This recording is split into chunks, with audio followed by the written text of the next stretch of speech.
In 2020, there were nearly 800,000 reported cases of cybercrime. 2,000 of those were ransomware attacks that cost the U.S. some $29 million. Already in 2021, ransomware attacks have exposed a massive vulnerability in America's critical infrastructure, where meatpacking plants and gasoline suppliers were brought to a halt by hackers motivated by extortion. Most Congress members understand the basics, but the difficulty in combating these attacks comes in creating good policy. You need to teach people how to be safe computer users the way you teach them how to be safe drivers. So the way these attacks work is often they're delivered by email. You'll get an email that says, here's a document about your new raise, or I really need you to sign this invoice. You open this PDF and malware slips onto your computer. Often it will spread across your entire company, and the hackers have the ability at that point to lock you out, turn all your files into gibberish, essentially.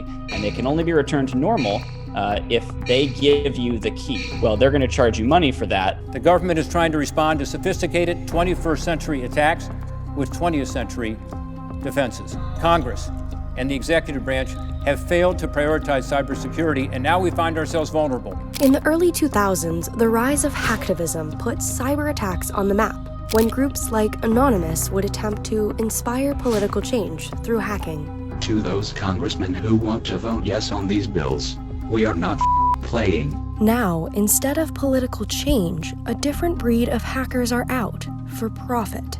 What we've seen recently, though, is an escalation from a mild nuisance to really a problem that nobody can ignore anymore. Now it is, we're going to take offline computers that are used for a pipeline until you pay us. And those payments aren't cheap. Hacker gangs forced JBS to pay $11 million in ransom and $4.4 million in Bitcoin from Colonial Pipeline. I made the decision to pay, and I made the decision to keep the information about the payment as confidential as possible. So for these ransomware hackers, it really is about the money. They just want to get paid. And what you're seeing right now is some conversation inside the ransomware community about, should we stop hacking hospitals, pipelines, because we've got the FBI coming after us in a way that was not the case before.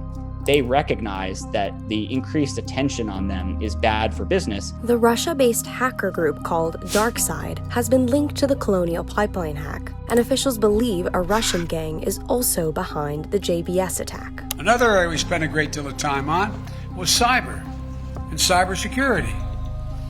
I talked about the proposition that certain critical infrastructure should be off limits to attack, period. As for cybersecurity, we reached an agreement, chiefly that we will start negotiations on that. So the four main cyber threat actors, if you will, are Russia, China, Iran, and North Korea. They are the ones that have been attacking us the most, and they are the ones that, if you ask the US government, we have the most to worry about. Cyber attacks are hard to stop because they're hard to trace.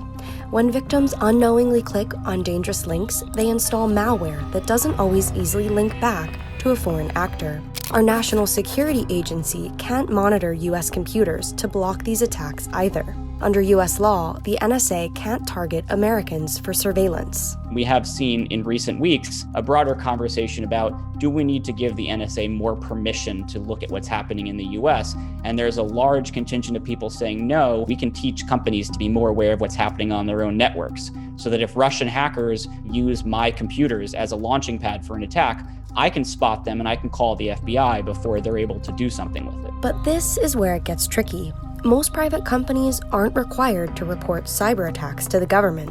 Only some, like finance and parts of the energy sector, are required to report cyber attacks. There is some movement in Congress to get a law passed that would require any company in the critical infrastructure space to report when they've been hacked.